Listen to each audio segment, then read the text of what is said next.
এসো কোরআনের ছায়া তলে সমবেত হই, এসো কোরআনের ছায়া তলে সমবেত হই, এসো আল্লাহ রাসূলের অনুগত হই, এসো কোরআনের ছায়া তলে সমবেত হই। আমার দেশের এক রাবিয়া বসরি ছিলেন, তিনি একবার বলেছিলেন যে বুখারী শরীফে আছে লাকুম দীনুকুম ওয়ালিয়া দীন। এটা কি বুখারী শরীফে? যদি বলেন এটা কি বুখারী শরীফে? এটা কোথায়? এটা কোরআনে আছে, লাকুম দীনুকুম ওয়ালিয়া দীন। এই রাবিয়া বসরি আর এক আব্দুল কাদের জিলানী পেয়েছিলাম ওই নারায়ণগঞ্জে কুতুব। ও বলেছে 70 রাকাত তাহাজ্জুদ রাতের বেলা পড়ে। তার নাম দিয়েছে আব্দুল কাদের জিলানী। আর এদিকে পাইছি আরেক রাবিয়া বসরি, উনি বলেছেন আমি সকালবেলা ঘুম থেকে উঠে সবার আগে জায়নামাজ খুঁজি। এই রাবিয়া বসরি জায়নামাজ খুঁজেন, ওইদিকে আব্দুল কাদের জিলানী রাতের বেলা তাহাজ্জুদে দাঁড়ায় থাকে। আর সারাদিন আলেম উলামা ধরে জেলখানায় ভরে রাখে, আর তরুণ যুবক ছাত্রদের গায়ে তাদের বুকে গুলি করার জন্য তারা পুলিশকে আদেশ করে। এই ছিল তাদের চরিত্র। সম্মানিত ভাইয়েরা, ইসলাম যদি কায়েম হয়, লাকুম দীনুকুম ওয়ালিয়া দীন, তোমার ধর্ম তোমার, আমার দিন আমার, যে যার ধর্ম পালন করবে।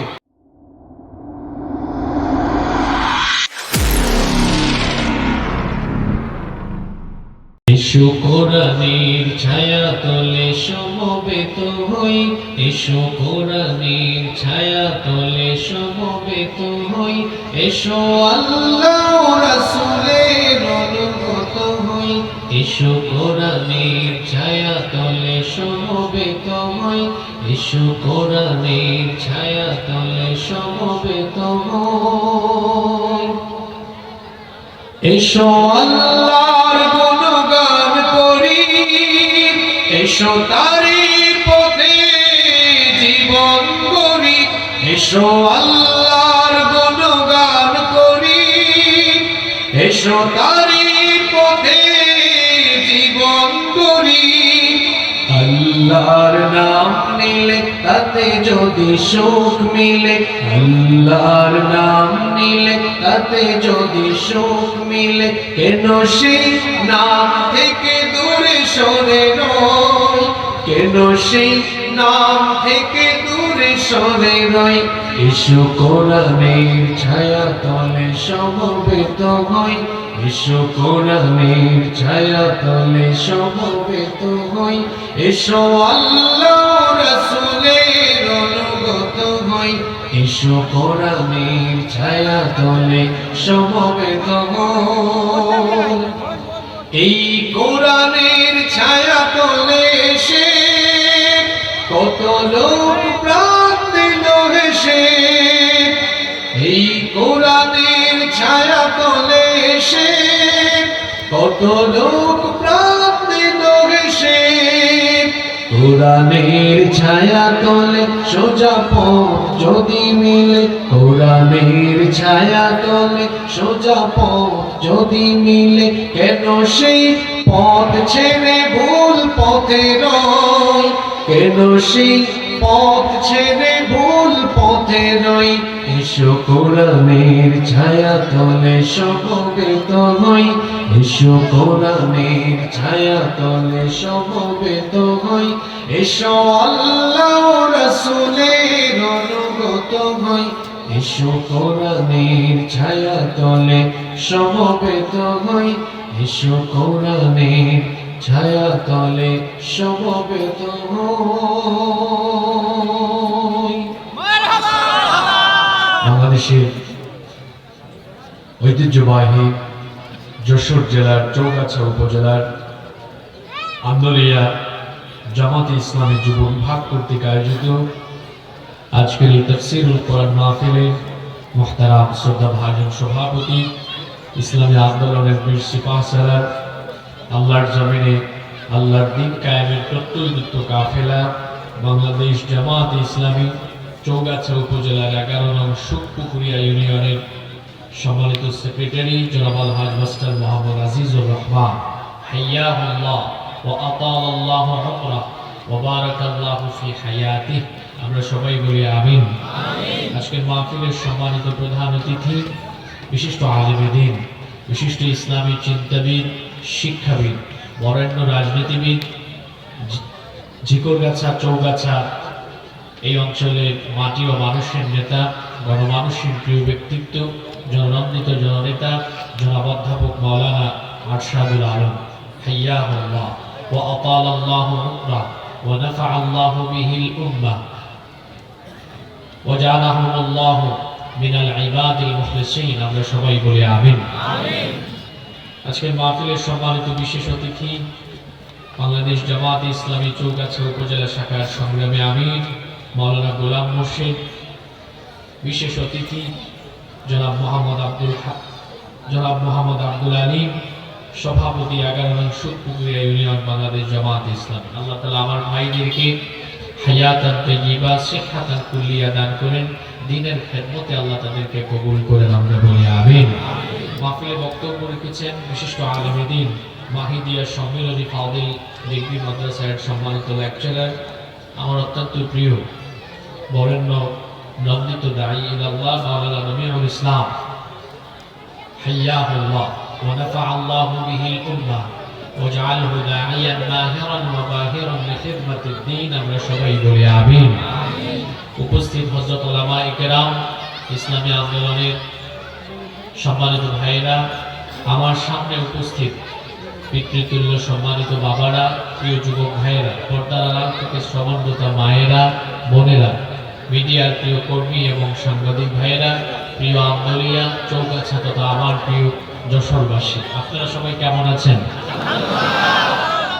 আলহামদুলিল্লাহ, আমিও আল্লাহর রহমতে ভালো আছি।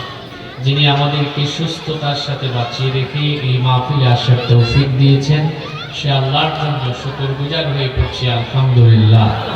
অসংখ্য অগণিত দুরূদ এবং সালাম প্রিয় নবী রাহমাতাল লিল আলামিন মুহাম্মদুর রাসূলুল্লাহ সাল্লাল্লাহু আলাইহি ওয়াসাল্লামের প্রতি, যাকে আল্লাহ আমাদের মানব জাতির হেদায়েতের জন্য পাঠিয়েছেন। আল্লাহুম্মা সাল্লি আলাইহি আল্লাহুম্মা বারিক আলাইহি। সম্মানিত উপস্থিতি, আজকের এই মাহফিল আমাদের যুবক ভাইয়েরা আয়োজন করেছে। এই যুবকেরা হচ্ছেন ইসলামের মেরুদণ্ড। মেরুদণ্ড যদি বাঁকা থাকে, মেরুদণ্ড যদি সমস্যা থাকে, তাহলে আপনি সোজা হয়ে দাঁড়াতে পারবেন না। ঠিক তেমনি একটি সমাজ সভ্যতা বা মুসলিম সমাজ বা রাষ্ট্রের যুবকরা যদি দিগ্ভ্রান্ত হয়, যুবকরা যদি দুর্দশাগ্রস্ত সমস্যাগ্রস্ত হয়, তাহলে সেই সমাজ সভ্যতা রাষ্ট্রবাসী উম্মাহ কখনো মাথা উঁচু করে দাঁড়াতে পারে না। যুবকরা হচ্ছে ইসলামের মূল সম্পদ। আমার দেশের যুবক ভাইয়েরা, এই দেশের প্রতি তাদের কেমন টান, কেমন ভালোবাসা, তাদের ভেতরে কেমন দেশপ্রেম আছে এবং ইসলামের প্রতি তাদের কেমন দরদ আছে, সেটা আমরা গত জুলাই এবং আগস্ট মাসে দেখেছি। নতুন বাংলাদেশের রূপকার হচ্ছে এই যুব সমাজ, কারণ তাদের অক্লান্ত ত্যাগ তিতিক্ষার বিনিময়েই আমরা আজকে নতুন বাংলাদেশের স্বাধীন মুক্ত বাতাসে আমরা এই সুন্দর প্রোগ্রামের আয়োজন করে এখানে বসতে পেরেছি আলহামদুলিল্লাহ।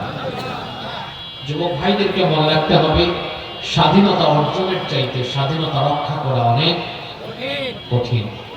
এজন্য নতুন যে স্বাধীনতা আমরা পেয়েছি, এটাই মূল স্বাধীনতা। কারণ আপনারা বলেন তো, আগস্ট মাসের পরে আজকে জানুয়ারির 5 তারিখ, আজকের দিন পর্যন্ত কোথাও কি কোনো দিনই কাজকর্ম করার জন্য আপনাদেরকে পারমিশন নিতে হয়েছে? আর এই দেশে যারা স্বাধীনতার চেতনার ব্যবসা করেছে, অবশ্য গত রাতে এই চেতনার ব্যবসার ধস নেমেছে। আপনারা জানেন কিনা, গতকাল এক ব্যক্তি, একজন বিশেষ ব্যক্তি, তাকে বহু বছর পর বাংলাদেশের মানুষ দেখেছে। নাম কি? সবাই দেখছেন নাকি? এবং আসল স্বাধীনতার তথ্য ফাঁস করে দিয়েছে। এখনকার জেন জি যারা আছে, জেনারেশন জি, এরা তাদের কিতাবাদিতে বই পুস্তকে স্বাধীনতা পড়েছে একরকম, আর স্বাধীনতার যুদ্ধে যারা নেতৃত্ব দিয়েছে তাদের মুখের ভাষায় স্বাধীনতা ছিল আরেক রকম।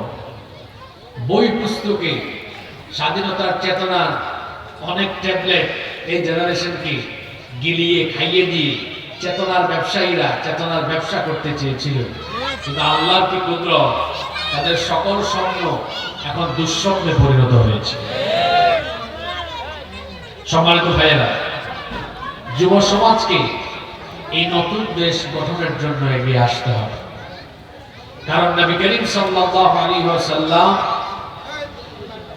একটি সোনালী রাষ্ট্র, কোরআনের আলোকে একটি আলোকিত সমাজ, আলোকিত রাষ্ট্র গঠন করেছিলেন। আর নবী করিম সাল্লাল্লাহু আলাইহি ওয়াসাল্লামকে এই ক্ষেত্রে যারা সবচেয়ে বেশি সহযোগিতা করেছিল তারা হচ্ছেন তরুণ এবং যুবক। আমার প্রিয় যুবক ভাইদেরকে বলবো, এই নতুন বাংলাদেশের যে স্বাধীনতা আমরা পেয়েছি, এটা আসল স্বাধীনতা। কারণ এখানে মুক্ত বাতাসে নিজের স্বাধীন মতামত পেশ করা যায়, যেটা আগে যেত না। আগে কি যেত? যেত না। তো এই স্বাধীন দেশ গঠনের জন্য এখন আপনাদেরকে এগিয়ে আসতে হবে, আপনাদেরকে দায়িত্ব নিতে হবে। এই দেশকে প্রকৃত স্বাধীনতার এবং প্রকৃত সার্বভৌমত্বপূর্ণ একটি আলোকিত বাংলাদেশ হিসাবে গঠন করার জন্য এবার এই বাংলাদেশকে আল্লাহর দ্বীনের আলোকে, কোরআনের আলোকে, ইসলামের আলোকে গঠন করার জন্য যুবক ভাইদেরকে এগিয়ে আসতে হবে। আমরা ৭১ সাল থেকে নিয়ে ২০২৫ পর্যন্ত এই ৫৪ বছরে আমরা বিভিন্ন রকমের শাসন ব্যবস্থা দেখেছি এবং এই শাসন ব্যবস্থার আলোকে বাংলাদেশ পরিচালিত হয়েছে। আমরা আমাদের কাঙ্ক্ষিত বাংলাদেশ পাইনি। এখন আমরা তো পরিবারতন্ত্র দেখলাম, নেতা নেতৃতন্ত্র দেখলাম, গণতন্ত্র দেখলাম, সবই দেখলাম, বাকি আছে কোরআনতন্ত্র, ইসলামতন্ত্র। এটার স্বাদও একবার নেওয়া দরকার আছে না? এখন এটা স্বাদ নেওয়ার আগে বোঝা দরকার এখানে মজা কেমন।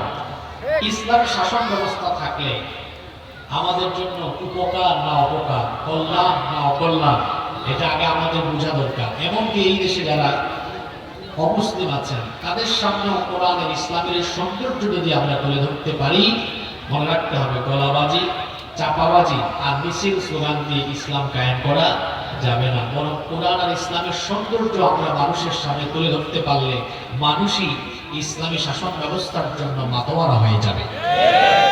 আজকে আমি আপনাদের সামনে ইসলামী শাসন ব্যবস্থার প্রয়োজনীয়তার উপরে 10টি পয়েন্ট তুলে ধরব।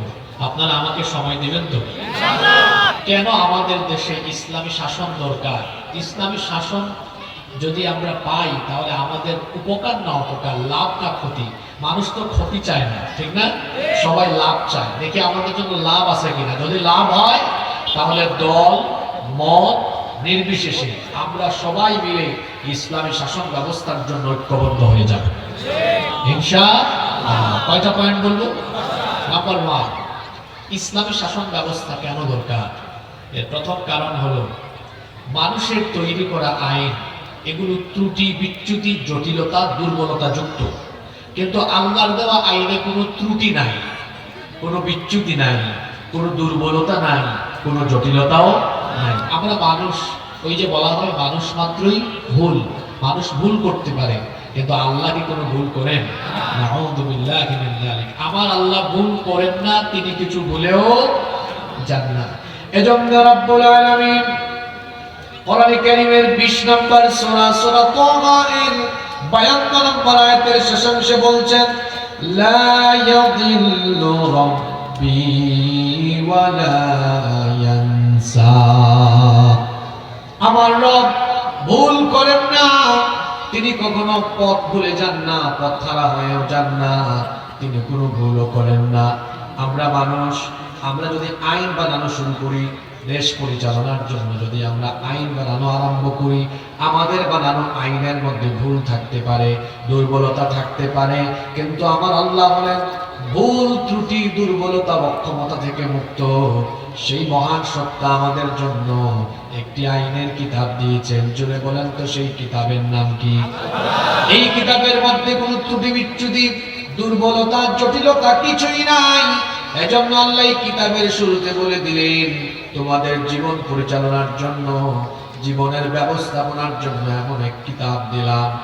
যালিকাল কিতাবু লা রাইবা ফীহি হুদাল লিল মুত্তাকিন।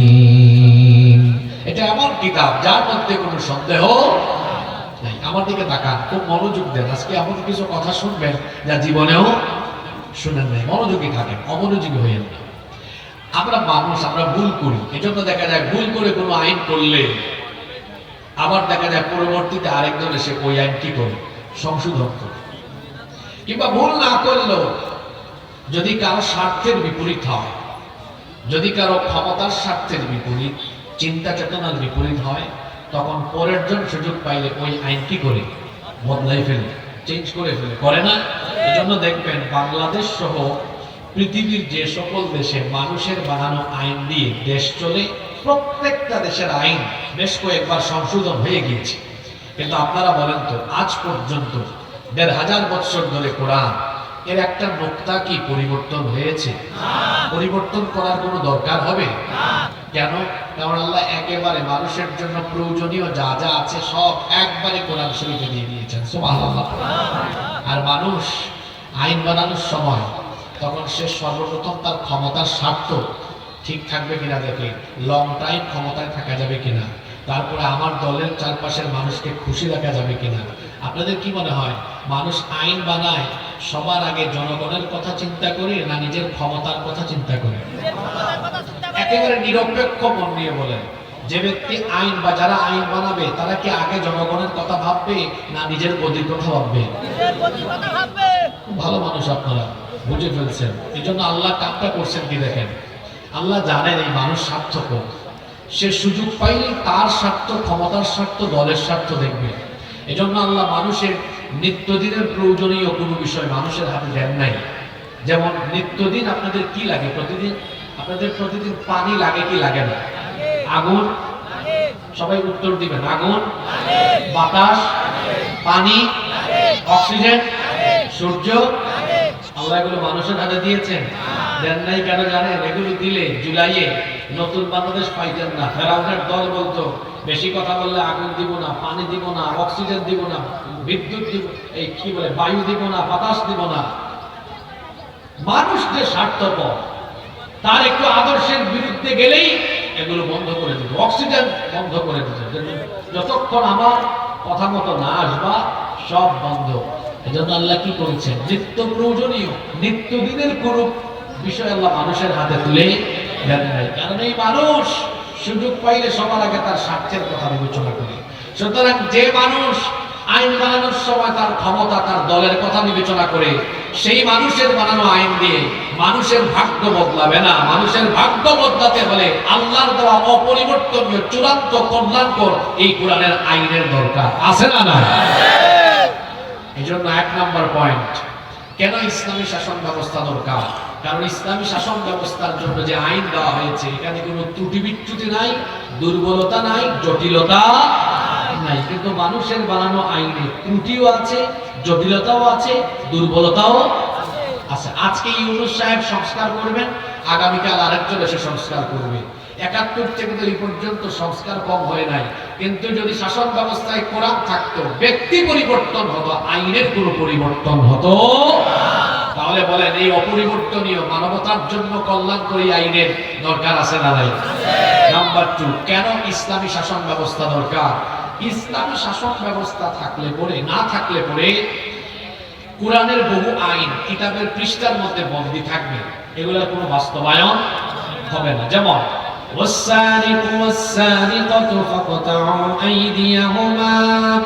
চোর, সে যদি পুরুষ হয় বা নারী হয়, অপরাধ প্রমাণিত হলে ডান হাত কেটে দাও। এখন আপনারা আমাকে বলেন তো, যদি ইসলামী সরকার না থাকে তাহলে কোরআনের এই আয়াত এর কি কোনোদিন বাস্তবায়ন হবে? তাহলে এই আয়াত কিসের মধ্যে বন্দী? কোরআনের মধ্যে বন্দী, বাস্তবায়ন হবে না। এরকম কি একটা দুইটা আয়াত না, শত শত হাজার হাজার আয়াত বন্দী থাকবে কোরআনের ভেতরে, যদি ইসলামী রাষ্ট্র ব্যবস্থা প্রতিষ্ঠিত না হয়। যেমন জিনা ব্যভিচার করলে শাস্তি কি? সূরা নূরে আছে না, অবিবাহিত হলে ৮০টা বেত লাগাও, ১ বছরের নির্বাসনে পাঠাও, আর বিবাহিত হলে রজম, মৃত্যুদণ্ড নিশ্চিত করো। আপনারা আমাকে বলেন, ইসলামী রাষ্ট্র, ইসলামী সরকার না থাকলে এই আয়াতগুলোর বাস্তবায়ন কি কোনোদিন হবে? তো আল্লাহ এই আয়াতগুলো কোরআনে এত ফৌজদারি, দেওয়ানি, দণ্ডবিধি, এত আইন কানুন দিয়েছেন শুধু কোরআনের ভেতরে বন্দী থাকার জন্য না সমাজ রাষ্ট্রের প্রতিফলন ঘটানোর জন্য? তাহলে যদি ইসলামী রাষ্ট্র, ইসলামী শাসন ব্যবস্থা প্রতিষ্ঠিত না হয়, কোরআনের বহু আয়াত কিতাবের পৃষ্ঠার ভেতরে বন্দী থাকবে, বাস্তবায়ন আর হবে না। এজন্য এই আয়াতগুলোর বাস্তব সুফল পাওয়ার জন্য ইসলামী শাসন দরকার। নাম্বার 3, কেন ইসলামী শাসন ব্যবস্থা দরকার? সমাজের প্রতিটি স্তরে ন্যায় বিচার, সুবিচার নিশ্চিত করার জন্য ইসলামী শাসন ব্যবস্থা দরকার। মানুষের তৈরি করা আইন কানুন দিয়ে যে সমাজ বা দেশ চলে, সেখানে নামে হয় বিচার, কিন্তু বাস্তবে হয় মানুষের উপরে অবিচার। কারণ তারা বিচার ফয়সালা করতে গিয়ে সর্বপ্রথম তারা দেখবে যাকে বিচারের কাঠগড়ায় দাঁড় করানো হয়েছে, পরে জেলখানায় রাখলে লাভ না জেলের বাইরে রাখলে লাভ। যদি জেলের ভেতরে রাখলে লাভ হয়, তাহলে সে যদি নিরপরাধ হয়, অপরাধ তারা নিজেরা নাটক করে বানায় নিরপরাধ মানুষকে অপরাধে সাজাইয়া জেলখানায় বন্দী করে রাখবে। ইসলামী শাসনে কি এরকম আছে? কারণ আল্লাহ তাআলা বিচার ফয়সালার জন্য আইন তৈরি করে দিয়েছেন। রব্বুল আলামিন বলছেন, ওয়া ইযা হাকামতুম বাইনান নাসি আন তাহকুমু বিল আদল। কোরআনে কারীমের 4 নম্বর সূরা সূরাতুন নিসা এর 58 নম্বর আয়াতের মাঝখানে আল্লাহ বলেছেন, আর যখন মানুষের মধ্যে তোমরা বিচার ফয়সালা করবে, তখন তোমরা ইনসাফ করবে। জুমার দিনে আপনারা সানি খুতবায় একটি আয়াত প্রায় প্রতিটি জুমায় আপনারা শোনেন। সূরা বাকারার 90 নম্বর আয়াতে আল্লাহ বলেছেন, যারা পারেন আমার সাথে পড়েন, ইন্নাল্লাহা ইয়া'মুরু বিল আদলি ওয়াল ইহসান। নিশ্চয়ই আল্লাহ তোমাদেরকে ন্যায় বিচার আর সদাচারের আদেশ দিচ্ছেন। আল্লাহ ন্যায় বিচারের আদেশ দিচ্ছেন। আর ইসলামী রাষ্ট্র ব্যবস্থায় কিভাবে ন্যায় বিচার নিশ্চিত হয়, একটা ঘটনা আমার মনে পড়েছে। ঘটনাটা কি বলবো? আল্লাহ নবী মদিনা রাষ্ট্রের প্রধান, তিনি প্রেসিডেন্ট, তিনি রাষ্ট্রপ্রধান। তার আদালতে একবার মাখজুমিয়া গোত্রের কুরাইশি একজন সম্ভ্রান্ত নারী চুরির অপরাধে তাকে আদালতে সুপর্দ করা হলো। এই মহিলাকে যখন আদালতে সুপর্দ করা হলো, তখন মদিনার মধ্যে সাহাবায়ে কেরাম পারস্পরিক গুঞ্জন আরম্ভ করেছেন, এত সম্ভ্রান্ত, এত নামি দামি বংশের নারী, আল্লাহ নবী যদি বিচার ফয়সালা করতে গিয়ে এই নামি দামি বংশের নারীর ব্যাপারে হাত কাটার রায় দিয়ে দেন, ওই বংশের কোনো মান সম্মান থাকবে না, ইজ্জত থাকবে না। সাহাবায়ে কেরাম চিন্তা করলেন, তাহলে কি করা যায়? সাহাবায়ে কেরাম এক জায়গায় জড়ো হয়ে মিটিং করছেন। সাহাবায়ে কেরাম চিন্তা করলেন, আমাদের কোনো একজনের উচিত নবীজির কাছে সুপারিশ নিয়ে যাওয়া, যাতে করে এই মহিলার ব্যাপারে বিচারের রায় একটু হালকা করে দেওয়া হয়। কিন্তু কোন সাহাবী যাবেন? কারো কোনো সাহস হয় না। অবশেষে সাহাবায়ে কেরাম পরামর্শ করলেন, নবীজি তো উসামা ইবনে যায়েদ রাদিয়াল্লাহু আনহুকে পছন্দ করেন, অনেক বেশি ভালোবাসেন। সুতরাং তারা বললেন, ভাই উসামা, তুমি রাসূলের কাছে যাও, গিয়ে তার কাছে সুপারিশ করো, তিনি যেন এই সম্ভ্রান্ত বংশের নারীকে বিচারের রায় একটু হালকা করে দেন। তিনি যখন নবীজির কাছে সুপারিশ নিয়ে গেলেন, আল্লাহ নবী এই কথা শোনা মাত্রই তার অবস্থা এমন হলো, আসমান যেন তার মাথায় ভেঙে পড়ার উপক্রম হয়ে গেল। সঙ্গে সঙ্গে সকল সাহাবীদেরকে ডেকে তিনি বললেন, ও আমার সাহাবীরা, এত বড় দুঃসাহস কি করে তোমাদের হলো? শুধুমাত্র নামি দামি বংশের মহিলা হওয়ার কারণে বিচারের রায় তার ব্যাপারে হালকা করতে সুপারিশ করছো। আল্লাহর কসম করে বলছি, আজকে যদি আদালতের কাঠগড়ায় এই নামি দামি বংশের সম্ভ্রান্ত নারী না হয় আমার নিজের মেয়ে ফাতিমাতুজ জাহরা রাদিয়াল্লাহু আনহা, সেও যদি আদালতের কাঠগড়ায় থাকতো, অপরাধ করলে পরে আমি রাষ্ট্রপ্রধান হিসাবে আমার মেয়েকে আমি অপরাধ থেকে ছাড় দিতাম না, স্বজনপ্রীতি দেখায়া বিচারের রায় হালকা করে দিতাম না, বরং আমি অপরাধ করলে পরে হাত কাটার আদেশ দিয়ে, হুকুম দিয়ে, রায় দিয়ে সেই দণ্ডবিধি কার্যকরের জন্য জল্লাদের হাতে তাকে সুপর্দ করতাম না, বরং বিচারের রায় দিয়ে বিচার যেন যথাযথ হয়, আমি বাপ হয়ে নিজেই আমার মেয়ের হাত কেটে ফেলে দিতাম। আল্লাহু আকবার। এই হলো ইসলামী শাসন ব্যবস্থার সুবিচারের নমুনা। আর মানুষের বানানো আইন যে সমাজে মানুষের প্রতিষ্ঠা হয়, তাদের ছেলে মেয়েরা অপরাধ করলেও কোনো অসুবিধা নাই, তার দলের লোক হলে অসুবিধা নাই, 7 খুন মাফ, ধরে নিয়ে গেলে ফোন যায়, এই ওসি কারে ধরেছে, এটা আমার লোক, তাড়াতাড়ি ছাড়ো, আছে না নাই? দেখেন না, নিজেদের দলের লোক হইলে চুরি বাটপারি করলেও কোনো অসুবিধা নাই। নইলে বেনজির এত চুরি করলো, তার সারা জীবনের বেতন, রেশন, ভাতা সব একত্রিত করলে 1 কোটি সামথিং হয়। এটা এমন চোর, 2000 কোটি টাকার মালিক সে কিভাবে হলো? তারপরে আমার দেশে একটা রাবেয়া বসরি ছিলেন, তিনি বলেছিলেন আমার বাসার পিয়ন ছিল, কত কোটি টাকার মালিক, কি ছাড়া চলে না, হেলিকপ্টার ছাড়া চলে না। তো আপনার পিয়নের যদি এই কারবার হয়, তাহলে পিয়ন থেকে আরো বড় যতগুলো আছে তারা যে কি কাম করেছে, প্রথম আলো সহ আরো বিভিন্ন পত্রিকা রিপোর্ট করেছে এদের চুরির ব্যাপারে। বাংলাদেশে বর্তমানে এই জাতির ঘাড়ে যত টাকা ঋণের বোঝা চাপিয়ে দেওয়া হয়েছে, তার চেয়ে বেশি পরিমাণ টাকা চুরি করে বিদেশে পাচার করা হয়েছে। সম্মানিত ভাইয়েরা, ইসলামী শাসন ব্যবস্থা থাকলে বলে নিজের দলের লোক চুরি করলেও বিচার হয়। আর যদি শাসন ব্যবস্থায় মানুষের বানানো আইন থাকে, নিরপরাধ মানুষকে অপরাধী বানায়া তাদের উপরে জুলুম করা হবে। যদি মানুষের তৈরি করা আইন কোন সমাজে বা দেশে থাকে, তার আদর্শের বিপরীত হলে সেই ব্যক্তিদেরকে ধরে ধরে অন্যায়ভাবে হত্যা করা হবে। ঠিক এই পরিস্থিতির শিকার হয়েছিলেন কোরআনের পাখি শহীদ আল্লামা দেলাওয়ার হোসেন সাঈদী। তিনি এদেশে কোরআন প্রচার করেছেন এবং ভারতীয় আধিপত্যবাদের বিরুদ্ধে কথা বলেছিলেন বলে এদেশে যারা ভারতীয় 5 গোলাম ছিল, ইন্ডিয়ান লেসপেন্সার, তারা তাদের প্রভুদেরকে ভারতকে খুশি করার জন্য আল্লামা সাঈদীকে চিকিৎসার নামে তারা হত্যা করেছে। এই দেশে যদি আপনার বাপের বিচার 50 বছর পরে হয়, এদেশের 18 কোটি মানুষ এই অবিচারের বিচার একদিন করেই ছাড়বে ইনশাআল্লাহ।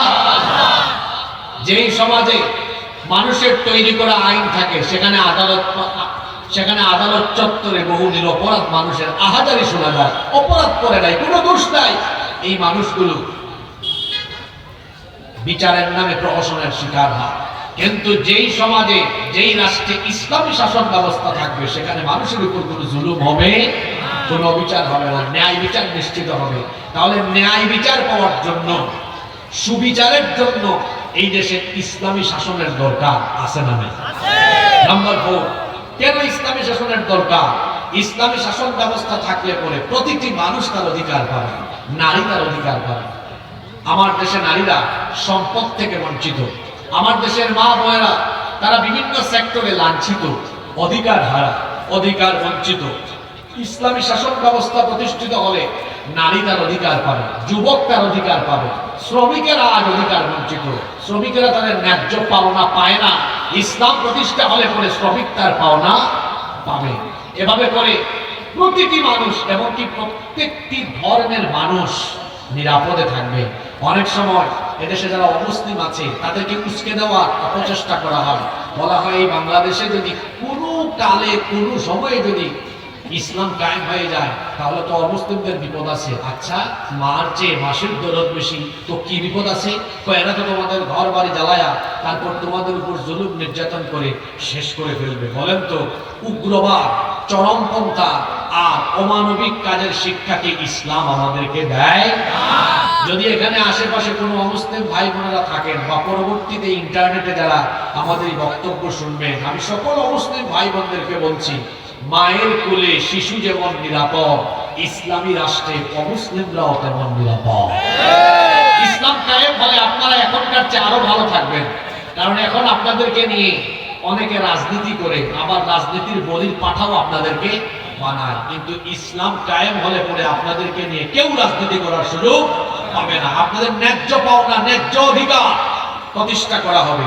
কারণ আমার ইসলাম এত সুন্দর, অমুসলিমদের প্রতি অবিচার করতে এবং তাদের উপরে জুলুম করতে নিষেধ যিনি করেছেন, জুড়ে বলেন তিনি কে? রব্বুল আলামিন। কোরআনে কারীমের 60 নম্বর সূরা সূরাতুল মুমতাহিনা এর 8 নম্বর আয়াতে বলছেন, লা ইয়ানহাকুমুল্লাহু আনিল লাযীনা লাম ইউকাতিলুকুম ফিদ-দীনি ওয়া লাম يخرجوكم من دياركم أن تبروهم وتقسطوا إليهم ইন্নাল্লাহা ইউহিব্বুল মুকসিতিন। আল্লাহ তাআলা বলছেন, যারা তোমাদের সাথে দ্বীনের ব্যাপারে যুদ্ধে জড়ায়নি এবং যারা তোমাদেরকে ঘর বাড়ি থেকে বিতাড়িত করেনি, সেই সকল অমুসলিমদের সাথে সদাচার করতে আল্লাহ তোমাদেরকে নিষেধ করছেন না, বরং আল্লাহ বলছেন তাদের প্রতি সদাচার করো, ইনসাফপূর্ণ আচরণ করো এবং তাদের উপর অবিচার করো না। আমার ইসলাম কত সুন্দর! হিন্দু, বৌদ্ধ, খ্রিস্টান ভাইয়েরা আমার আল্লাহর কথাগুলো শুনে আল্লাহ কত সুন্দর করে বলছেন, তোমাদের রাষ্ট্রে বসবাসরত অমুসলিমদের প্রতি অবিচার করো না, তাদের উপর জুলুম করো না। এমনকি আল্লাহ অন্য আয়াতে বলছেন, ওয়ালা তাসুবুল্লাযীনা ইয়াদউনা মিন দুনিল্লাহি ফায়াসুবুল্লাহা আদুওয়াম বিগাইরি ইলমিন ওয়া ইলমিন কাযালিকা যায়্যান্না লিকুল্লি উম্মাতিন আমালুহুম সুম্মা ইলা রাব্বিহিম মারজিউহুম ফায়ুনাব্বিউহুম বিমা কানু ইয়ামালুন। অমুসলিমরা এই আয়াতগুলো শুনবেন, আমরা মুসলমানরা হিংস্র নই, জঙ্গি নই, আমরা উগ্রবাদী নই। আমার আল্লাহ আমাদেরকে শিখিয়েছেন, অমুসলিমদের উপাস্যকে তোমরা গালি দিও না, কারণ তোমরা যদি তাদের উপাস্যকে গালি দাও, অজ্ঞতাবশত তারাও তোমাদের আল্লাহকে গালি দিয়ে বসবে। সুবহানাল্লাহ! এত সুন্দর শিক্ষা ইসলামের ভেতরে রয়েছে। এমনকি অমুসলিমদের উপাসনালয়েও হামলা চালাতে নিষেধ করা হয়েছে।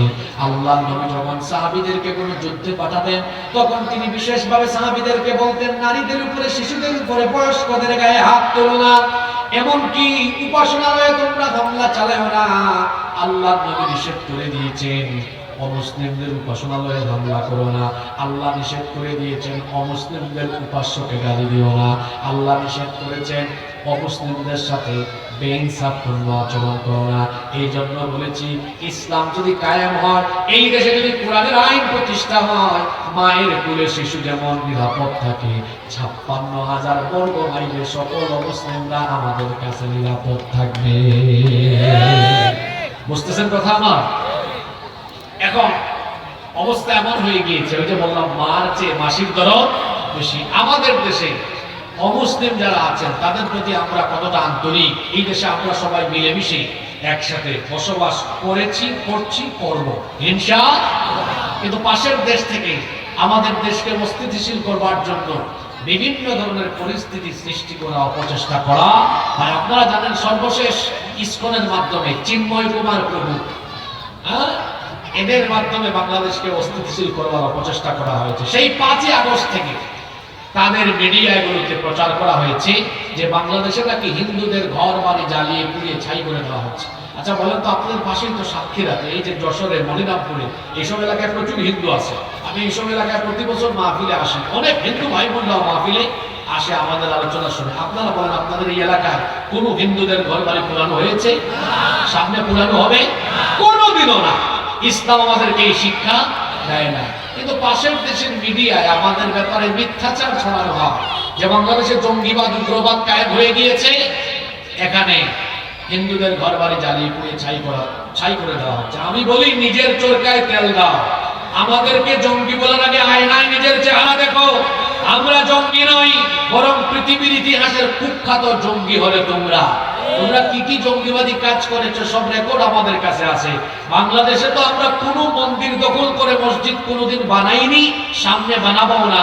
কিন্তু তোমরা এমন উগ্রবাদী জঙ্গি, তোমরা এমন কালপ্রিট, এমন সন্ত্রাসী, তোমরা আমাদের শত শত বছরের ঐতিহ্য বাবরি মসজিদ দখল করে রাম মন্দির বানিয়ে গোটা দুনিয়ার ২০০ কোটি মুসলমানদের কলিয়া, গোটা দুনিয়ার ২০০ কোটি মুসলমানদের কলিজায় আগুন লাগিয়ে দিয়েছো। জঙ্গিবাদী আমরা না। আমাদেরকে এই কথা বলার আগে আয়নায় নিজের চেহারা দেখো। হায়দ্রাবাদে, সিকিমে, গুজরাটে, কাশ্মীরে তোমরা কি করেছো পৃথিবীর মানুষ জানে এগুলো। কাশ্মীরে তোমরা আমাদের মুসলমান ভাই বোনদেরকে পিটাও, আর আমাদেরকে সাম্প্রদায়িক সম্প্রীতির সবক দাও। এই বাংলাদেশে সাম্প্রদায়িক সম্প্রীতি ছিল, আছে, থাকবে। আমরা তোমাদের মতো উগ্রবাদী নই, তোমাদের মতো জঙ্গি নই, সন্ত্রাস নই। মুসলমান কখনো জঙ্গি হয় না। ইসলাম এসেছে জঙ্গিবাদ, সন্ত্রাসবাদের শিকড়কে কেটে ফেলার জন্য। বরং যারা সবক দেয় তাদের ইতিহাস আমাদের জানা আছে গো। আরএসএস এর গুন্ডা, গুজরাটের কসাই নরেন্দ্র মোদী গুজরাটে কি করেছে আমাদের জানা আছে। তারই হুকুমে কাশ্মীরে কি হয় আমাদের জানা আছে।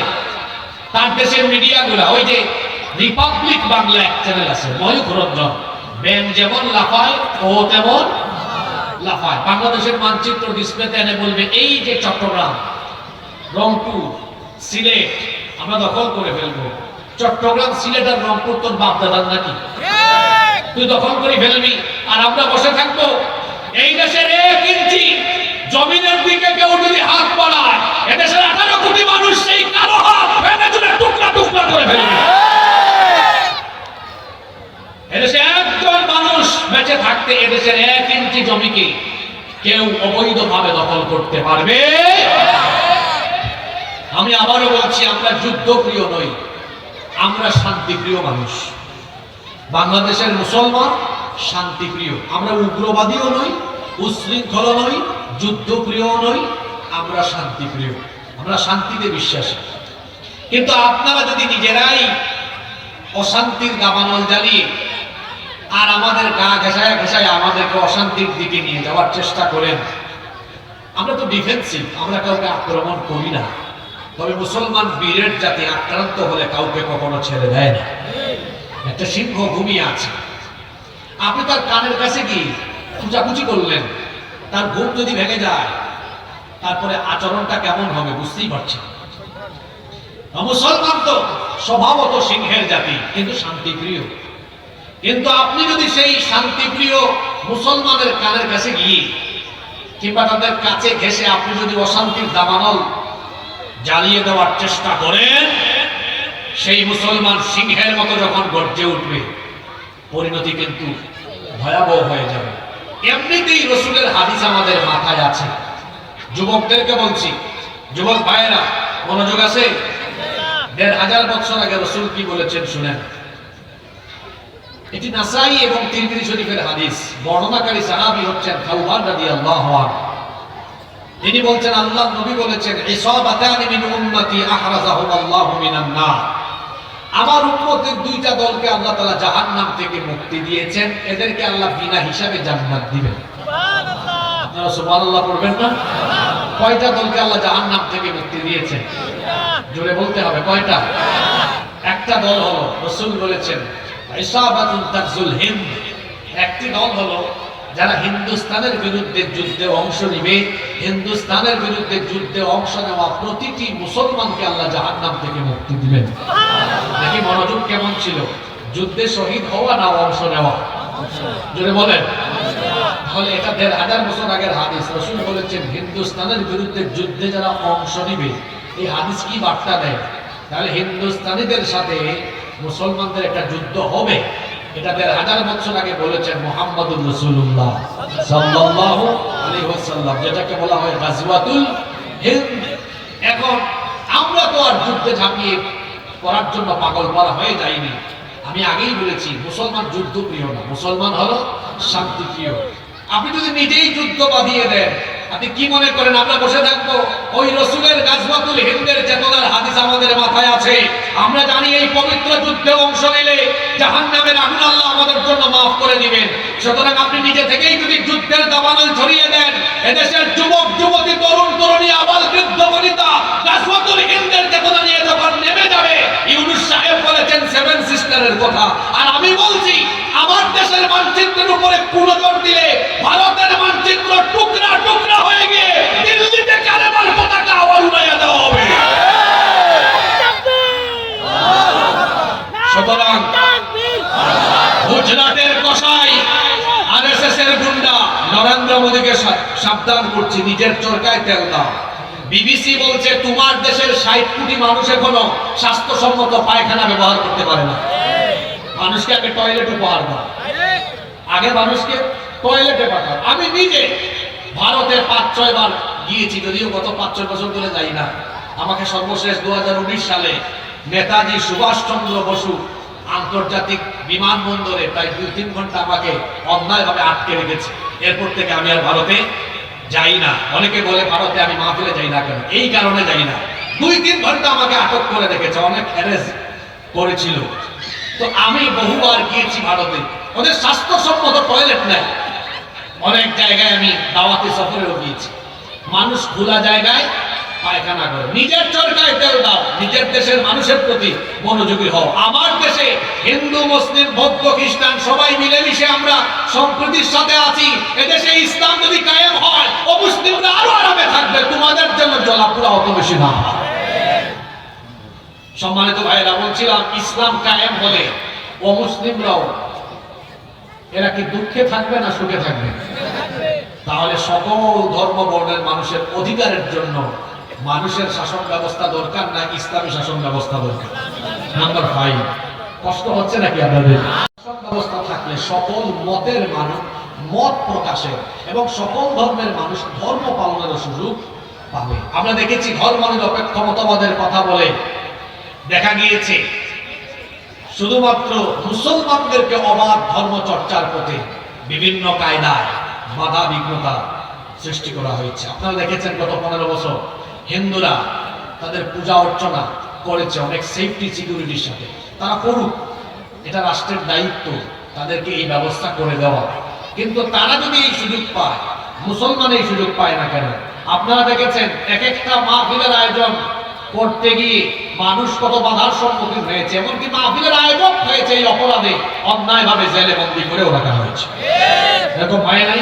তাহলে এটা কি মত এবং অবাধ ধর্ম পালনের সুযোগ দেওয়া হলো? দেওয়া তো হলো না। কিন্তু ইসলাম যদি প্রতিষ্ঠিত হয়, সব ধর্মের মানুষ তার ধর্ম পালন করবে। কারণ আল্লাহ তো বলেছেন লা ইকরাহা ফিদ্দীন, ধর্মের ব্যাপারে কোনো জোর জবরদস্তি নাই। লাকুম দীনুকুম ওয়ালিয়া দীন। যদিও আমাদের দেশে ধর্ম নিরপেক্ষ মতবাদীরা এই আয়াতের অপেক্ষা করেছে। আমার দেশের এক রাবিয়া বসরি ছিলেন, তিনি একবার বলেছিলেন যে বুখারী শরীফে আছে লাকুম দীনুকুম ওয়ালিয়া দীন। এটা কি বুখারী শরীফে? যদি বলেন এটা কি বুখারী শরীফে? এটা কোথায়?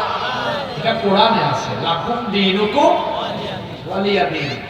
এই রাবিয়া বসরি আর এক আব্দুল কাদের জিলানী পেয়েছিলাম ওই নারায়ণগঞ্জে কুতুব। ও বলেছে 70 রাকাত তাহাজ্জুদ রাতের বেলা পড়ে। তার নাম দিয়েছে আব্দুল কাদের জিলানী। আর এদিকে পাইছি আরেক রাবিয়া বসরি, উনি বলেছেন আমি সকালবেলা ঘুম থেকে উঠে সবার আগে জায়নামাজ খুঁজি। এই রাবিয়া বসরি জায়নামাজ খুঁজে, ওইদিকে আব্দুল কাদের জিলানী রাতের বেলা তাহাজ্জুদে দাঁড়ায় থাকে। আর সারাদিন আলেম উলামা ধরে জেলখানায় ভরে রাখে, আর তরুণ যুবক ছাত্রদের গায়ে তাদের বুকে গুলি করার জন্য তারা পুলিশকে আদেশ করে। এই ছিল তাদের চরিত্র। সম্মানিত ভাইয়েরা, ইসলাম যদি কায়েম হয়, লাকুম দীনুকুম ওয়ালিয়া দীন, তোমার ধর্ম তোমার, আমার দিন আমার, যে যার ধর্ম পালন করবে। বলা হয় ধর্ম যার যার, উৎসব নাকি সবার। এটা একটা কুফরি কথা। ধর্ম যার, উৎসবও তার। যদি ইসলামী শাসন ব্যবস্থা প্রতিষ্ঠিত হয়, সকল ধর্মের মানুষ তার উৎসব নিরাপদে নির্বিঘ্নে সেফটি সিকিউরিটির সাথে পালন করবে, কাউকে কোনো বাধা দেওয়া হবে না। নাম্বার 6 নম্বর, ইসলামী শাসন ব্যবস্থা যদি প্রতিষ্ঠিত হয়ে যায়, তাহলে সমাজ এবং রাষ্ট্রে অপরাধ প্রবণতা কমে যাবে। চুরি কমবে, ডাকাতি কমবে, জিনা, ব্যভিচার, খুন, হত্যা, গুম, লুণ্ঠন, রাহাজানি, চাঁদাবাজি, টেন্ডারবাজি কমে যাবে। কারণ এগুলোর বিচার যখন আল্লাহর কোরআন দিয়ে করা হবে, তখন অপরাধ আর সমাজে থাকবে না ইনশাআল্লাহ। আপনারা আমার দিকে তাকান, বলেন তো, এই যে চুরির শাস্তি মানুষ আইন বানাইয়া, মনে করেন একটা চোরকে এলাকায় ধরছেন, আপনাদের এলাকার নাম কি আন্দুলিয়া, তাই না? আজকে ধরলেন চোর, তাকে আপনারা থানায় সুপুর্দ করলেন, থানা তাকে কোর্টে চালান করলো। তো এই চোর যদি 2-4 মাস 1-2 বছর জেলখানা থাকে, এরপরে যদি জামিন নিয়ে বের হয়, বেশিরভাগ ক্ষেত্রে আপনারা বলেন, আমি বলবো না, বেশিরভাগ ক্ষেত্রে বলেন তো, চোর ডাকাতরা জেল থেকে বের হয়ে চুরি ছেড়ে দেয় না আরো প্রমোশন নেয়? হ্যাঁ, অনেকে দেখা যায় আদালত চত্বরে হাত নাড়ায়, আমি আসতেছি, আসলে দেখাই দেব। ডাকাতি কমে না, ডাকাতি বাড়ে। জিনা বদমাইশি কমে না, আরো বাড়ে। আপনি একটা চুরির বিচার কোরআন দিয়ে করেন তো, একজন চোরের হাত কেটে দেন, এই বিচার থেকে সবগুলা ছেঁচড়া চোর তারের মতো সোজা হয়ে যায়। একটা ডাকাতির বিচার, একটা জিনার বিচার, ধর্ষণের বিচার কোরআন দিয়ে করে দেখেন, যারা অপরাধী আছে সোজা হয়ে যাবে। তাহলে বলেন, কোরআন দিয়ে বিচার করলে সমাজ থেকে দিন দিন অন্যায় কমবে না বাড়বে? জোরে বলেন, কমবে না বাড়বে? আপনারা কি চান না এই সমাজ থেকে, এই দেশ থেকে অন্যায় অপরাধ কমে যাক? চান কি চান না? যদি চান তাহলে ইসলামী শাসনের দরকার আছে না? দেখেন, ইসলামী শাসন আমি আপনাদের উপর চাপায়া দিচ্ছি না, আমি জাস্ট প্রয়োজনীয়তা তুলে ধরছি। এরপরে সিদ্ধান্ত নেবেন আপনি, যেটা আমার জন্য লাভ না লস। মানুষ তো লাভের দিকেই থাকে, ঠিক না? যদি লাভজনক হয় সিদ্ধান্ত নেবেন, না এটার জন্য আমার দরকার আছে। এবার শুনেন, এখানে যুবক আছে না, বেকার আছে না, অনেকে কাজ কাম নাই, এই পয়েন্ট তাদের জন্য। সবাই রেডি তো? কয় নাম্বারে আসলাম? 7 নাম্বার পয়েন্ট। কষ্ট হচ্ছে নাকি আপনাদের? আমি তো পয়েন্ট ভিত্তিক বলছি। 7 নাম্বার, ইসলামী শাসন ব্যবস্থা থাকলে এই দেশে একজন গরিব মানুষ থাকবে না। কয়জন বললাম? যেটা বলেন তো। আমি চ্যালেঞ্জ করে গেলাম এখানে, চ্যালেঞ্জ, আই ক্যান চ্যালেঞ্জ, একজন আঙ্গুল দিয়ে বললাম, একজন গরিব মানুষ এই দেশে থাকবে না। যে আমার ভাই বক্তব্যের আগে বললেন যে মানুষ, এদেশের মানুষের খাদ্যের দায়িত্ব সরকার নেবে। তিনি তো আর বক্তব্যের সময় পাননি, এই জন্য ব্যাখ্যা করে বলেন নিয়ে সংক্ষিপ্ত কথা বলে গিয়েছে। এখন ব্যাখ্যা আমি আপনাকে দিই যে সরকারকে আপনি দায়িত্ব নেবে, একটা ক্ষুধামুক্ত, দারিদ্র্যমুক্ত, অভাব অনটন মুক্ত বাংলাদেশ আপনি পাবেন। কখন পাবেন? আল্লাহর দেওয়া অর্থনৈতিক ফর্মুলা যখন আপনি গ্রহণ করবেন, যখন সুদের পরিবর্তে যাকাত ভিত্তিক অর্থনীতি আপনি প্রতিষ্ঠা করবেন, একজন গরিব এই দেশে থাকবে না। দুইটা উদাহরণ দিই, একটা ছোট করে আরেকটা বড় করে। আন্দালিয়া, এটা গ্রামের নাম, তাই না? আন্দুলিয়া, এই আন্দুলিয়া গ্রামে জনসংখ্যা কত হবে? আনুমানিক 5000। ওকে, ফাইন। আন্দুলিয়াতে আমরা মসজিদ কমিটি থেকে যাকাত কালেকশন করলাম। প্রতি বছর যাকাত দেওয়া হয় না? মনে করেন এই এলাকায় 200-300 মানুষের উপর যাকাত খরচ। এটা আমরা একসাথে এক জায়গায় কালেক্ট করে মোট হইছে যাকাতের টাকা 2 লাখ। যদি বলেন কয় লাখ? আমার দেশে যারা যাকাত দেয় 99% মানুষের যাকাত আদায় হয় না। এরা যাকাতের ফর্মুলা জানে না। যাকাত অন্যান্য দান সৎকার মতো দিলে হয় না, যাকাতের খাত নির্ধারিত, এবং যাকাতের উদ্দেশ্য হলো সমাজ থেকে দারিদ্রতা আর বেকারত্ব দূর করা। দান সৎকার মতো যাকাত নয়। আবার বলছি, দান সৎকার আর যাকাত এক বিষয় নয়। যেমন আপনি দান মাহফিলেও করতে পারবেন, দান মসজিদেও করতে পারবেন, যাকাতের টাকা যেখানে মন চায় সেখানে দিতে পারবেন না। যাকাতের খাত কয়টা? 8টা। যদি বলেন কয়টা? তাহলে দান আর যাকাত কি একরকম না? আবার যাকাতের উদ্দেশ্য দান করা নয়, যাকাতের উদ্দেশ্য হলো বেকারত্ব, দারিদ্রতা মানুষের দূর করে দেওয়া। এখন আমি একটু আগে বললাম মোট কত টাকা তোলা হয়েছে? জোরে বলেন কয় লাখ? আপনি চাইলে 500 টাকা জন প্রতি দিলে 400 জন মানুষের মধ্যে 2 লক্ষ টাকা বিতরণ করতে পারবেন। কত টাকা? 2 লক্ষ টাকা। কত জনের মধ্যে? 400 জনের মধ্যে। কত করে জন প্রতি? মানুষ বলে আন্দোলিয়ায় 400 মানুষকে যাকাতের টাকা দেওয়া হচ্ছে। এটা শুধু ভাব দেখানো হবে, ফুটানি হবে। আপনি এই 2 লক্ষ টাকা 400 জন মানুষকে না দিয়ে মাত্র 4 জন গরিব মানুষকে দেন। আপনি বলবেন, হুজুর আপনি তো বড় সাংঘাতিক মানুষ, 396 জন মানুষের নসিব কেটে নিয়ে আপনি মাত্র 4 জনকে দিবেন। না, এই এলাকার একজন বিধবা নারী খাইতে পারে না, চলতে পারে না, তারা একটা সেলাই মেশিন কিনে দেন।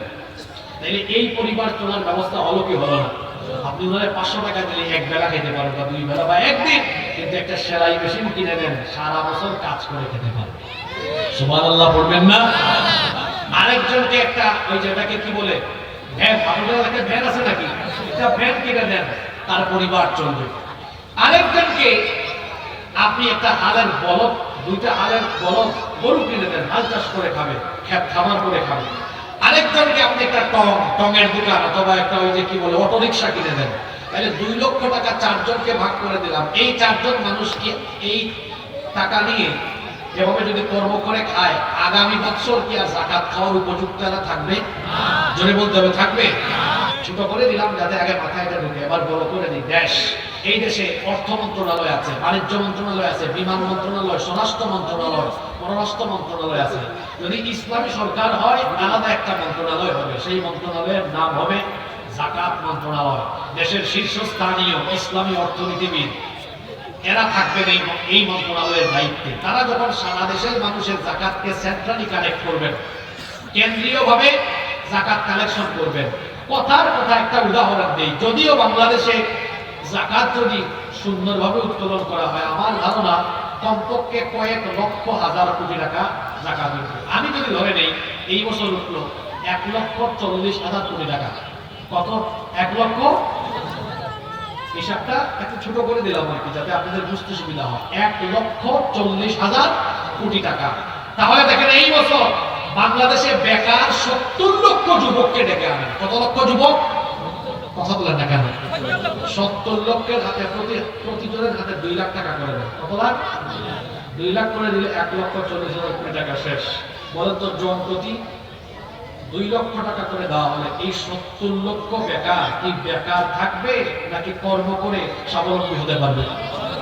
জোরে বলেন। এইরকম বেশি না, 5 থেকে 10 বছর যদি বেকারত্ব দূরীকরণে যাকাত ভিত্তিক অর্থনীতি এই দেশে প্রতিষ্ঠা করা যায়, চ্যালেঞ্জ করে বললাম, একজন গরিব মানুষ বাংলাদেশে পাওয়া যাবে না। এখন আসেন, আমি চাপাবাজি করলাম না পৃথিবীর ইতিহাসে এমন ঘটেছিল? আলেমরা বসে আছেন, জিজ্ঞেস করেন, পৃথিবীতে একজন শাসকের জামানা এমন হয়েছিল মানুষ যাকাতের টাকা নিয়ে রাস্তায় রাস্তায় ঘুরছে, কোনো গরিব মানুষ পায় নাই। কার জামানা? ওমর ইবনে আব্দুল আজিজ রাহমাতুল্লাহি আলাইহির জামানা। তিনি ইসলামী শাসন ব্যবস্থা সুফল তার সমাজের মানুষকে দেখিয়েছেন। একজন মানুষকেও যাকাত দেওয়ার মতো গরিব মানুষ তার সীমানার ভেতরে পাওয়া যায় না। সুবহানাল্লাহ কইতে ইচ্ছে করলো না? তাহলে বাংলাদেশও এরকম দারিদ্র্যমুক্ত, ক্ষুধামুক্ত হোক। আপনারা চান কি চান না? তাহলে ইসলামী শাসনের দরকার আছে না নাই? 8 নাম্বার। কষ্ট হচ্ছে আপনাদের? কেউ উঠিয়েন না, শেষ করে উঠেন। শেষ ভালো, যা সব ভালো। 8 নাম্বার, যদি ইসলামী শাসন ব্যবস্থা কায়েম হয়, তারা রাষ্ট্রীয় দায়িত্ব থাকবে, এদের ভিতরে দুনিয়ার প্রতি লোভ লালসা থাকবে না, আখিরাত পাওয়ার চিন্তা থাকবে। কারণ এরা দায়িত্বকে বোঝা মনে করবে। মানুষের তৈরি করা আইনি শাসন ব্যবস্থায় দেখা যায় সবাই আঙ্গুল ফুলে কলা গাছ হওয়ার চেষ্টা করে। সম্পদ 5 বছর আগে যা থাকে 5 বছর পরে আরো বাড়ে। কিন্তু দেখবেন ইসলামিস্ট যারা, আল্লাহকে যারা ভয় করে, এদের টাকা পয়সা বাড়ি গাড়ি করার ধান্দা থাকে না। ধান্দা থাকে কিভাবে দায়িত্বটা সঠিকভাবে পালন করে আল্লাহর কাছ থেকে জান্নাত পাবো। ঠিক না বেঠিক? ওমর ইবনে খাত্তাব রাদিয়াল্লাহু আনহু কোন ইউনিয়ন নয়, উপজেলা নয়, কোন দেশ নয়, অর্ধ দুনিয়া শাসন করেছেন। তার শাসন আমলে তিনি তার ঘরের ভেতরে একবার অর্ধ দুনিয়ার প্রেসিডেন্ট ওমর রাদিয়াল্লাহু আনহু মোমবাতির আলো জ্বালিয়ে কাজ করছেন। এমন সময় তার কিছু আত্মীয় স্বজন দেখা করতে এসে দরজায় নক করলেন। তিনি তাদেরকে থামিয়ে দিলেন, দাঁড় করিয়ে দিলেন। তার নিজের সামনে থাকা মোমবাতির আগুন ফু দিয়ে নিভিয়ে নতুন আর একটা মোমবাতিতে আগুন ধরালেন। তারপরে এদেরকে ভেতরে আসতে বললেন। এরা জিজ্ঞেস করলেন, আমিরুল মুমিনিন, আপনার সামনে একটা মোমবাতিতে আগুন ধরানো ছিল, সেটা ফুরু দিয়ে নিভিয়ে কেন নতুন আরেকটা মোমবাতিতে আগুন ধরালেন? তিনি তখন বললেন, তোমরা আসার আগ পর্যন্ত জনগণের টাকায় কেনা মোমবাতির আগুন জ্বালিয়ে জনগণের কল্যাণে রাষ্ট্রীয় কাজ করছিলাম।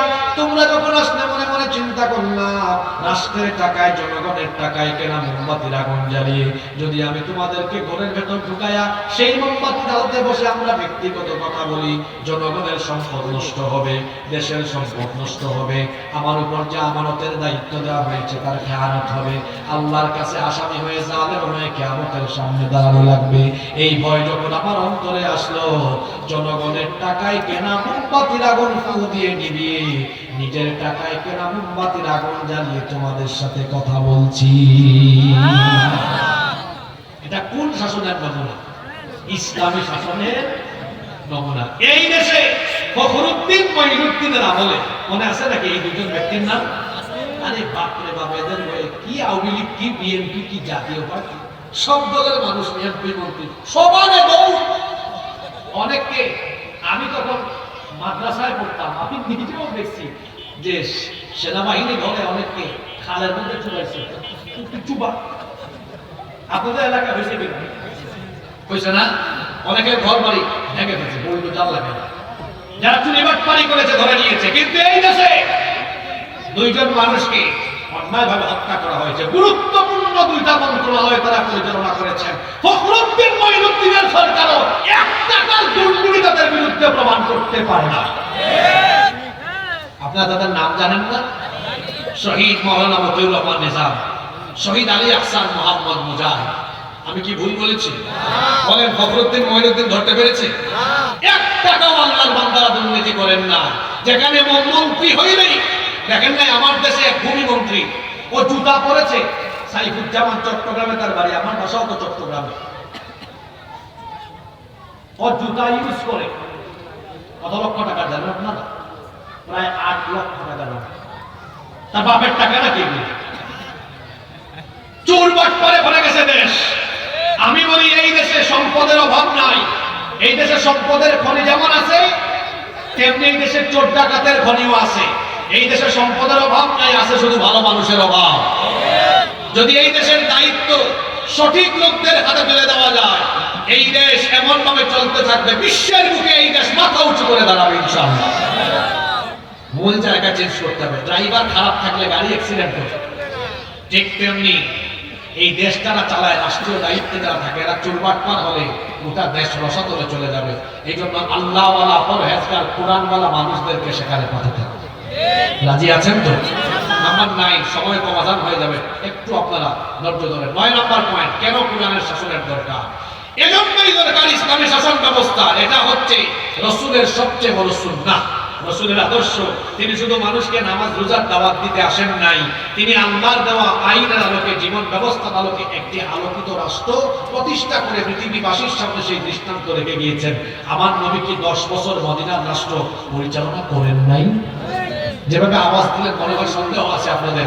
আমার নবী কি 10 বছর মদিনা চালান নাই? তা আপনারা কি রাসূলুল্লাহর ইসলাম আর আপনাদের ইসলাম আলাদা করে ফেলবেন না? রাসূলুল্লাহর ইসলাম হলো যে কোরআন থাকবে মসজিদে, সে কোরআন থাকবে রাষ্ট্রের সর্বোচ্চ জায়গায়। আর আমাদের ইসলাম হলো কোরআন থাকবে মসজিদে, মাদ্রাসায়, ওয়াজের মঞ্চে, আর সমাজে, রাষ্ট্রে তাগুতের মতবাদ, শয়তানের মতবাদ চলবে। এটা তো রাসূলের আদর্শ হতে পারে না। রাসূলের আদর্শ হচ্ছে যে কোরআন থাকবে মসজিদে, মাদ্রাসায়, সেই কোরআন থাকবে পার্লামেন্টে। ঠিক কি না? নাম্বার 10, 10 এবং সর্বশেষ, কথায় আছে শেষ ভালো যার সব ভালো। 10 নম্বর, ইসলামী শাসন ব্যবস্থা কেন দরকার? ইসলামী শাসন ব্যবস্থা এই জন্য দরকার কারণ জমিনটা আমি বা আমার বাপ দাদা কেউ বানায় নাই। জমিনটা কার? আল্লাহ। আলাহুল খালকু ওয়াল আমর, সৃষ্টিদার, জমিনদার, আইনও চলবে। এই জমিন কিভাবে চলবে এটা আমি ভালো জানবো, আপনি ভালো জানবেন না আল্লাহ ভালো জানবেন। সুতরাং জেন জি, জেনারেশন জি, যাদের বিপ্লবের মুখে এই দেশ নতুন করে স্বাধীন হয়েছে, আমি সেই জেন জি এর সামনে ইসলামী শাসন ব্যবস্থা 10টি প্রয়োজনীয়তা তুলে ধরছি। আর তাদেরকে আমি সিদ্ধান্ত নেবার কথা বলছি। জেন জি যারা এখন আন্দোলন করছে বাংলাদেশকে দুর্নীতিমুক্ত করবে, এই বাংলাদেশকে তারা আলোকিত বাংলাদেশ হিসাবে গড়ে তুলবে, আমি তাদেরকে বলবো, আলোকিত বাংলাদেশ, দুর্নীতিমুক্ত বাংলাদেশ, এটা মানুষের তৈরি করা আইন দিয়ে সম্ভব নয়, একমাত্র আল্লাহর দেওয়া কোরআন দিয়ে সেটা সম্ভব। তাহলে আমরা সবাই সেই কোরআনের কল্যাণমুখী, ইসলামের দ্বীনের সেই কল্যাণমুখী রাষ্ট্র গঠনের জন্য, কোরআনের শাসন ব্যবস্থা, ইসলামী শাসন ব্যবস্থার জন্য ঐক্যবদ্ধ হয়ে কাঁধে কাঁধ মিলিয়ে সবাই কাজ করতে রাজি আছে না নাই? কারা কারা রাজি নাই দেখে হাত তুলে। মনোযোগ আছে মানুষের, সবাই রাজি আছেন তো? আল্লাহ সবাইকে কবুল করেন। কারা কারা রাজি আছেন একটু হাত তুলে। মাশাআল্লাহ, রাজি আছেন। যুবকদেরকে এগিয়ে দেন, তারা এত সুন্দর আয়োজন করেছে, একটা আবদার করেছে, এই মাইকটা আনছে, এগুলো একটু ঘাটতি রয়ে গেছে, একটু হাত তুলেন না, হাত তুলেন। এবার হাতটা নামাইয়া পকেটে ঢোকান, মানুষের পকেটে ঢোকায় না। এই যে আমার যুবক ভাইরা যাবে, একটু আপনার তাদেরকে সহযোগিতা করে দেন, খরচাপাতিটা তারা